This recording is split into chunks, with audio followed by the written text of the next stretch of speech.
ఓ పక్కన సంప్రదాయాల్ని కాపాడుతున్నామని చెప్తూ, రెండో పక్కన శ్రీవారి ఆస్తుల్ని నిర్మొహమాటంగా దోచేస్తున్నారు అంటూ తాజాగా టీటీడీ మీదన బోమన కరుణాకర్ రెడ్డి తీవ్రమైనటువంటి ఆరోపణలే చేశారు. తిరుమల తిరుపతి పవిత్రతను కాపాడేందుకు పుట్టానని చెప్పుకునే వ్యక్తి అలిపిరి నుంచి వెళ్లే దారంతా అత్యంత పవిత్రమైందని తెలిసిన పెద్దలు అనేక మంది అభ్యంతరాలు చెప్పిన టూరిజం ల్యాండ్ తీసుకున్న దానికి బదులు టీటీడీ ల్యాండ్ని కట్టబెట్టారంటూ ఆరోపించారు బోమన కరుణాకర్ రెడ్డి. ఓబిరాయ్ హోటల్ని తీవ్రంగా వ్యతిరేకించి టీటీడీ బోర్డులోనే తీర్మానం చేసి పవిత్రను పరిరక్షిస్తామని చెప్పినటువంటి విషయాన్ని ఈ సందర్భంగా గుర్తు చేశారు. ఓబిరాయ్ హోటల్కి టూరిజం వాళ్ళు కేటాయించిన దూరం కంటే అలిపిరికి అతి సమీపంలో అత్యంత విలువైన స్థలాన్ని ఇచ్చేందుకు ఈ నెల 11 చంద్రబాబు నాయకత్వంలో కేబినెట్ సమావేశంలో ఆమోదించిన విషయాన్ని గుర్తు చేశారు. 13న జీవో కూడా జారీ చేశారన్నటువంటి విషయాన్ని. పాత టూరిజం స్థలం ఎకరా 90 లక్షలు విలువ చేస్తున్న రిజిస్ట్రేషన్ అధికారికంగా చెప్తుంటే, ఇవాళ టూరిజం వాళ్ళకి టీటీడీ వాళ్ళు ఇచ్చిన స్థలం గజం 49,000. రిజిస్ట్రేషన్ శాఖ చెప్తున్న లెక్కల ప్రకారం ఎకరా 26.52 కోట్లని బోమను గుర్తు చేశారు. ఈ లెక్క ప్రకారం 20 ఎకరాలు 460 కోట్లకు పైమాటే.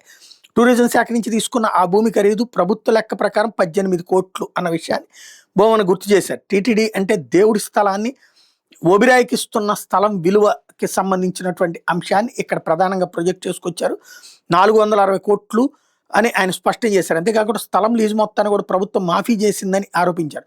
ఓబిరాయ్ హోటల్కి చేసిన మేలు 26 కోట్ల లీజు డబ్బుని కూడా మాఫీ చేశారని ఆగ్రహం వ్యక్తం చేశారు. అంతేకాకుండా 1% చొప్పున పాత లెక్కల ప్రకారం 1.17 కోట్లు చొప్పున ప్రభుత్వానికి కట్టాల్సి ఉండేది. అయితే 90 లక్షలకు ఎంత ఇస్తారో అంతే మొత్తాన్ని చెల్లించాలని ప్రభుత్వం ఉదారత చూపిందని బోమన విమర్శించారు. అట్లాగే భూమార్పిడి కింద దాదాపు 37 కోట్లు మాఫీ చేసిందని కూడా ఆరోపించారు. శ్రీవారిపై మహాభక్తితో సద్బ్రాహ్మణుడైన మహావ్యక్తి ఎవరు టీటీడీకి ఏనాం కింద ఇచ్చిన భూమిని ప్రైవేటు హోటల్కి కట్టబెట్టే తంతుని చంద్రబాబు పూర్తి చేశారని బోమన ఆవేదన వ్యక్తం చేశారు. ఇది మార్కెట్ రేట్ ప్రకారం 46 కోట్లు అన్నారు. బహిరంగ మార్కెట్లో భూమి విలువ 3,000 కోట్లు అని బోమన సంచలన ఆరోపణ చేశారు. కోహినూరు వజ్రానికి ఏ రకంగా వెలకట్టలేము, టీటీడీ స్థలానికి కూడా వెలకట్టలేమన్నారు. ఇది అర్బన్ పరిధిలో ఉంది, పాత స్థలం రూరల్ పరిధిలో ఉందని గుర్తు చేశారు. ఆ విలువలో దీనికి ఎంతో తేడా ఉందన్నారు.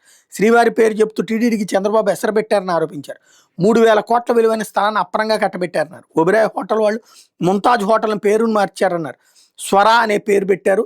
శంకరయ్య సులేమాన్ గారు ముంతాజ్ హోటల్కి మరో పేరు పెట్టారు.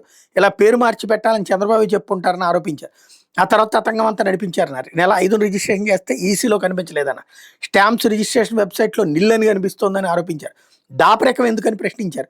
ఇంకా ఆశ్చర్యకరమైన విషయం ఏంటంటే 15 రోజులుగా 20 ఎకరాల్లోని ఎర్రచందనం చెట్లను తొలగించారు.